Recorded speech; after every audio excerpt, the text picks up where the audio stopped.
Kuya, alam kong galit ka kay tatay. Pero kalma lang tayo. Ano ko kakalma? Para sa kailangan ng sunod at sunod eh.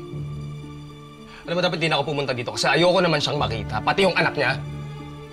Gets kita, kuya. Kahit ako naiilang na rin kay Jessica eh. Masyado siyang kumakampi sa mommy niya. Yun nga pala eh. Hindi mo balik siya doon. Sama niya yung tatay niya. Naiintindihan ko naman yung galit mo, yung pain mo. Pero please, huwag mo namang bastusin si Daddy. Tama na, please! Sobra mo na siyang sinasaktan! Well, pigilan mo. Ikaw ko din ang pagtigil. Bakit ba ang kulit mo? Hindi ka nga kasali. Eh bakit hindi?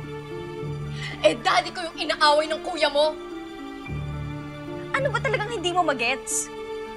Issue to ng pamilya namin. Namin! Tama na, yaman na. Hindi, kuya eh. Masyado na siyang ebal. Masyado ka nang nakikisali.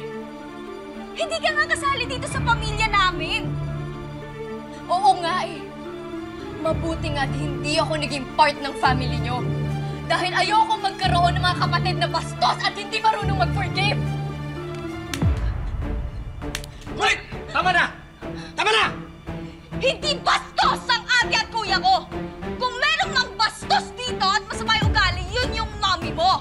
Ayan nga, napamana mo na sa kanya! Lumalabas na yung sungay mo, nagiging bastos ka rin! Mas bastos ka! Ikaw na kuya! Ikaw na nga lang nakikita na dito! Tama na! Jessica! Kulit! Tama na! Kulit! Ka! Jessica, tama na! Tama na! Kulit! Tama na!